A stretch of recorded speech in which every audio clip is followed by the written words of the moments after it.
Olá, meu nome é Daniel Vilas Boas, eu sou sócio fundador da Personae Business Intelligence. A Personae é uma consultoria especializada em consultoria tributária para expatriados, brasileiros que deixam o Brasil e estrangeiros aqui no país. A gente está fazendo uma série de 3 vídeos para esclarecer algumas perguntas que são mais do tipo mito ou realidade.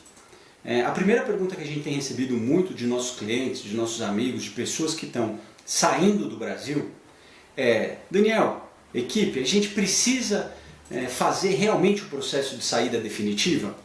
É obrigatório, não é? Devo fazer ou não? E faço um processo de saída definitiva para quê? Muito comum essa pergunta para nós, e o que a gente quer esclarecer antes de falar se deve ou não fazer, é por que fazer um processo de saída definitiva. As pessoas, enquanto estão no Brasil, os brasileiros vivendo no Brasil, são considerados contribuinte do imposto de renda. Esse talvez seja o maior detalhe.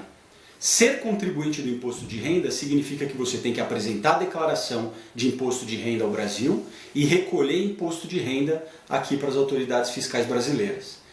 Há um princípio constitucional que rege o imposto de renda brasileiro, que é o princípio da universalidade, Worldwide Income Taxation. O que isso quer dizer? Eu quero dizer que um residente fiscal no Brasil, ele tem que pagar imposto de renda sobre os rendimentos auferidos em qualquer lugar do globo terrestre. Qualquer rendimento recebido mundialmente, Worldwide Income Taxation, está sujeito a ser oferecido a tributação no Brasil. Essa mesma regra abrange os bens, o patrimônio.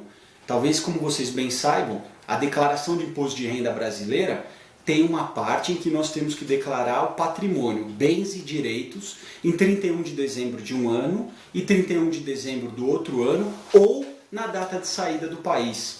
Esse é um princípio que, se não for observado e se a gente não fizer um processo de saída, pode ensejar uma dupla tributação. Por que então fazer um processo de saída definitiva? A primeira consequência é encerrar a qualidade, a situação de contribuinte fiscal de imposto de renda no Brasil. Contribuinte fiscal está obrigado a entregar a declaração de imposto de renda e está obrigado a tributação em bases mundiais, universais, de acordo com o princípio constitucional da universalidade. Fazendo o processo, quebra a qualidade de contribuinte do imposto de renda, deixa a pessoa de apresentar a declaração de imposto de renda, ou seja, deixa de incluir o patrimônio mundial no Brasil e deixa de incluir rendimentos que eventualmente venham ser auferidos no exterior. Essa é a primeira regra, a primeira consequência.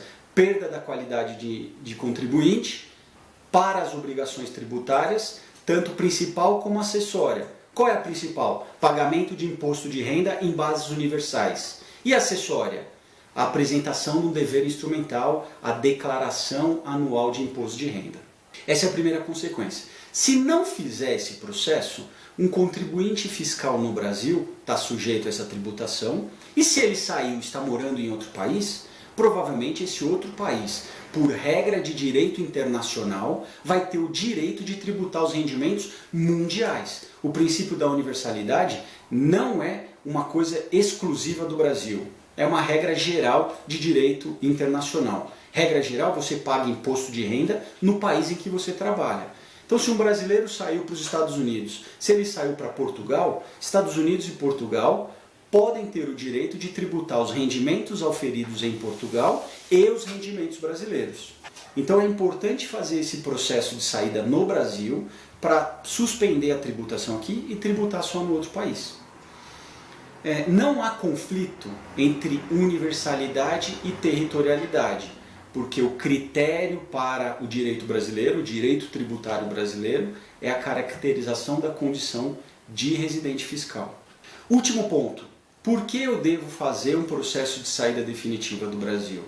Porque está na lei. E a lei prevê 2 formas de uma pessoa sair do país. Ou ela sai definitivamente e se torna não residente na data da saída definitiva, ou se permanecer 12 meses ausente do Brasil ininterruptamente, ela se torna não residente após completar 12 meses de ausência. Estar na lei é algo que significa muito em época de compliance, de regras de anticorrupção, de empresa limpa. As empresas estão cada vez mais preocupadas em compliance, em atender a legislação. Então, quando a gente diz hoje, está na lei que deve ser feito o processo de saída de duas formas, ou na saída definitiva, ou depois de 12 meses de ausência ininterrupta do país, a lei incide automaticamente e deve ser aplicada.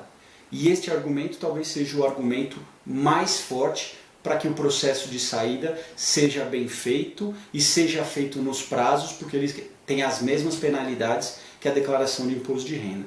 Nós vamos fazer mais 2 vídeos sobre mitos ou realidades. O próximo vídeo vai se chamar o CPF. Ele é cancelado ou suspenso após fazer um processo de saída? Mito ou realidade? E o terceiro vídeo vai se chamar Aplicações financeiras no Brasil, conta corrente no Brasil, após um processo de saída definitiva. Pode ou não pode? Mito ou realidade? Muito obrigado, pessoal.